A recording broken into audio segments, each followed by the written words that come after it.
ہم سے عبداللہ بن یوسف تنیسی نے بیان کیا، کہا کہ ہم کو امام مالک بن انس نے خبر دی، انہیں زید بن اسلم نے، انہیں ابو صالح سمان نے اور انہیں ابو ہریرہ نے کہ رسول اللہ نے فرمایا، گھوڑا ایک شخص کے لیے باعث ثواب ہے، دوسرے کے لیے بچاؤ ہے اور تیسرے کے لیے وبال ہے۔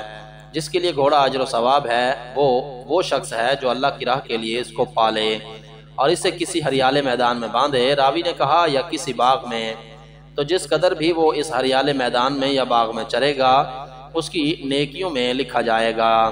اگر اتفاق سے اس کی رسی ٹوٹ گئی اور گھوڑا ایک یا دو مرتبہ آگے کے پاؤں اٹھا کر کودا تو اس کے آثار، قدم اور لید بھی مالک کی نیکیوں میں لکھے جائیں گے۔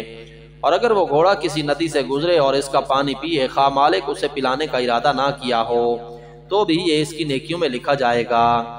تو اس نیت سے پالا جانے والا گھوڑا انہی وجوہ سے باعث ثواب ہے۔ دوسرا شخص وہ ہے جو لوگوں سے بے نیاز رہنے اور ان کے سامنے دستے سوال بڑھانے سے بچنے کے لیے گھوڑا پالے، پھر اس کی گردن اور اس کی پیٹھ کے سلسلے میں اللہ تعالیٰ کے حق کو بھی فراموش نہ کرے، تو یہ گھوڑا اپنے مالک کے لیے پردہ ہے۔ تیسرا شخص وہ ہے جو گھوڑے کو فخر، دکھاوے اور مسلمانوں کی دشمنی میں پالے، تو یہ گھوڑا اس کے لیے وبال ہے۔ رسول اللہ سے گدھوں کے متعلق دریافت کیا گیا تو آپ نے فرمایا کہ مجھے اس کے متعلق کوئی حکم وحی سے معلوم نہیں ہوا سوائے اس جامع آیت کے، من یعمل مثقال ذرۃ خیرا یرہ ومن یعمل مثقال ذرۃ شرا یرہ۔ جو شخص ذرہ برابر بھی نیکی کرے گا اس کا بدلہ پائے گا، اور جو ذرہ برابر برائی کرے گا اس کا بدلہ پائے گا۔ صحیح بخاری حدیث نمبر 2371۔ ہم سے اسماعیل نے بیان کیا، کہا کہ ہم سے امام مالک نے بیان کیا، ان سے ربیعہ بن عبد الرحمن نے، ان سے منبعت کے غلام یزید نے اور ان سے زید بن خالد نے کہ رسول اللہ کی خدمت میں ایک شخص آیا اور آپ سے لقطہ راستے میں کسی کی گم ہوئی چیز یا جو پا گئی ہو کے متعلق پوچھا، تو آپ نے فرمایا کہ اس کی تھیلی اور اس کے بندھن کی خوب جانچ کر لو، پھر 1 سال تک اس کا اعلان کرتے رہو، اس عرصے میں اگر اس کا مالک آ جائے تو اسے دے دو، ورنہ پھر جو چیز تمہاری ہے۔ سائل نے پوچھا اور گم شدہ بکری؟ آپ نے فرمایا وہ تمہاری ہے یا تمہارے بھائی کی ہے یا پھر بھیڑیے کی ہے۔ سائل نے پوچھا اور گم شدہ اونٹ؟ آپ نے فرمایا تمہیں اس سے کیا مطلب، اس کے ساتھ اسے سیراب رکھنے والی چیز ہے اور اس کا گھر ہے، پانی پر بھی وہ جا سکتا ہے اور درخت کے پتے بھی کھا سکتا ہے، یہاں تک کہ اس کا مالک اس کو پا جائے۔ صحیح بخاری حدیث نمبر 2372۔ ہم سے معلہ بن اسد نے بیان کیا، کہا کہ ہم سے وہیب نے بیان کیا، ان سے ہاشم نے، ان سے ان کے والد نے اور ان سے زبیر بن عوام نے کہ نبی کریم نے فرمایا، اگر کوئی شخص رسی لے کر لکڑیوں کا گٹھا لائے پھر اسے بیچے اور اس طرح اللہ تعالیٰ اس کی آبرو محفوظ رکھے تو یہ اس سے بہتر ہے کہ وہ لوگوں کے سامنے ہاتھ پھیلائے اور بھیک اسے دی جائے یا نہ دی جائے، اس کی بھی کوئی امید نہ ہو۔ صحیح بخاری حدیث نمبر 2373۔ ہم سے یحییٰ بن بکیر نے بیان کیا، کہا کہ ہم سے لیث نے بیان کیا، ان سے عقیل نے، ان سے ابن شہاب، ان سے عبد الرحمن بن عوف کے غلام ابو عبید نے، اور انہوں نے ابو ہریرہ سے سنا کہ رسول اللہ نے فرمایا، اگر کوئی شخص لکڑیوں کا گٹھا اپنی پیٹھ پر بیچنے کے لیے لیے پھرے تو وہ اس سے اچھا ہے کہ کسی کے سامنے ہاتھ پھیلائے، پھر خواہ اسے کچھ دے یا نہ دے۔ صحیح بخاری حدیث نمبر 2374۔ ہم سے ابراہیم بن موسیٰ نے بیان کیا، کہا ہم کو ہشام نے خبر دی، انہیں ابن جریج نے خبر دی، کہا کہ مجھے ابن شہاب نے خبر دی، انہیں زین العابدین علی بن حسین بن علی نے، ان سے ان کے والد حسین بن علی نے کہ علی بن ابی طالب نے بیان کیا کہ رسول اللہ کے ساتھ بدر کی لڑائی کے موقع پر مجھے ایک جوان اونٹنی غنیمت میں ملی تھی اور ایک دوسری اونٹنی مجھے رسول اللہ نے عنایت فرمائی تھی۔ ایک دن ایک انصاری صحابی کے دروازے پر میں ان دونوں کو اس خیال سے باندھے ہوئے تھا کہ ان کے پیٹ پر ازخر عرب کی ایک خوشبودار گھاس جسے سنار وغیرہ استعمال کرتے تھے رکھ کر بیچنے لے جاؤں گا۔ بنی قینقاع کا ایک سنار بھی میرے ساتھ تھا۔ اس طرح خیال یہ تھا کہ اس کی آمدنی سے فاطمہ جن سے میں نکاح کرنے والا تھا ان کا ولیمہ کروں گا۔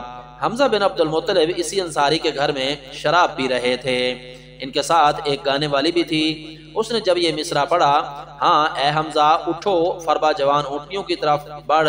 حمزہ جوش میں تلوار لے کر اٹھے اور دونوں اونٹنیوں کے کوہان کاٹ چیر دیے، ان کے پیٹ پھاڑ ڈالے اور ان کی کلیجی نکال لی۔ ابن جریج نے بیان کیا کہ میں نے ابن شہاب سے پوچھا کیا کوہان کا گوشت بھی کاٹ لیا تھا؟ تو انہوں نے بیان کیا کہ ان دونوں کو کوہان کاٹ لیے اور انہیں لے گئے۔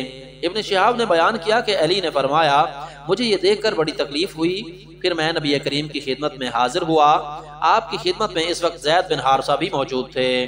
میں نے آپ کو اس واقعے کی اطلاع دی تو آپ تشریف لائے۔ زید بھی آپ کے ساتھ ہی تھے اور میں بھی آپ کے ساتھ تھا۔ نبی کریم جب حمزہ کے پاس پہنچے اور آپ نے خفگی ظاہر فرمائی تو حمزہ نے نظر اٹھا کر کہا تم سب میرے باپ دادا کے غلام ہو۔ نبی کریم الٹے پاؤں لوٹ کر ان کے پاس سے چلے آئے۔ یہ شراب کی حرمت سے پہلے کا قصہ ہے۔ صحیح بخاری حدیث نمبر 2375۔ ہم سے سلمان بن حرب نے بیان کیا، کہا کہ ہم سے حماد نے بیان کیا، ان سے یحییٰ بن سعید نے بیان کیا، کہا کہ میں نے انس سے سنا، انہوں نے بیان کیا کہ نبی کریم نے بحرین میں کچھ قطعات اراضی بطور جاگیر انصار کو دینے کا ارادہ کیا، تو انصار نے عرض کیا کہ ہم جب لیں گے کہ آپ ہمارے مہاجر بھائیوں کو بھی اسی طرح کے قطعات عنایت فرمائیں۔ اس پر آپ صلی اللہ علیہ وسلم نے فرمایا کہ میرے بعد دوسرے لوگوں کو تم پر ترجیح دی جایا کرے گی، تو اس وقت تم صبر کرنا یہاں تک کہ ہم سے آخرت میں آ کر ملاقات کرو۔ صحیح بخاری حدیث نمبر 2376۔ اور لیس نے یحییٰ بن سعید سے بیان کیا اور انہوں نے انس سے کہ نبی کریم نے انصار کو بلا کر بحرین میں انہیں قطعات اراضی بطور جاگیر دینے چاہے، تو انہوں نے عرض کیا کہ اے اللہ کے رسول اگر آپ کو ایسا کرنا ہی ہے تو ہمارے بھائی قریش مہاجرین کو بھی اس طرح کے قطعات کی سند لکھ دیجئے، لیکن نبی کریم کے پاس اتنی زمین ہی نہ تھی، اس لیے نبی کریم نے ان سے فرمایا میرے بعد تم دیکھو گے کہ دوسرے لوگوں کو تم پر مقدم کیا جائے گا، تو اس وقت تم مجھ سے ملنے تک صبر کیے رہنا۔ صحیح بخاری حدیث نمبر 2377۔ ہم سے ابراہیم بن المنذر نے بیان کیا، کہا کہ ہم سے محمد بن فلیح نے بیان کیا، کہا کہ مجھ سے میرے باپ نے بیان کیا، ان سے ہلال بن علی نے، ان سے عبد الرحمن بن ابی عمرہ نے، اور ان سے ابو ہریرہ نے کہ نبی کریم نے فرمایا اونٹ کا حق یہ ہے کہ ان کا دودھ پانی کے پاس دوہا جائے۔ صحیح بخاری حدیث نمبر 2378۔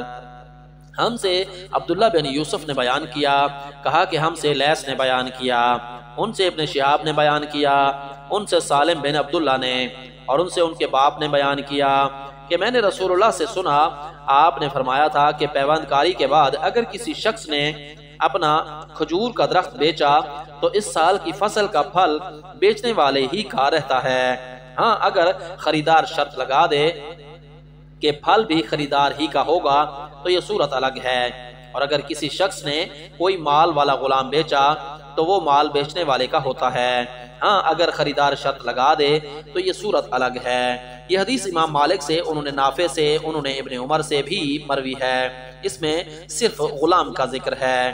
صحیح بخاری حدیث نمبر 2379۔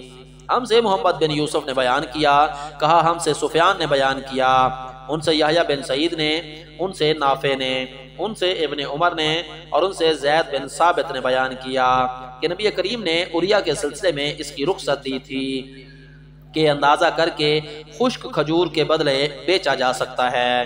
صحیح بخاری حدیث نمبر 2380۔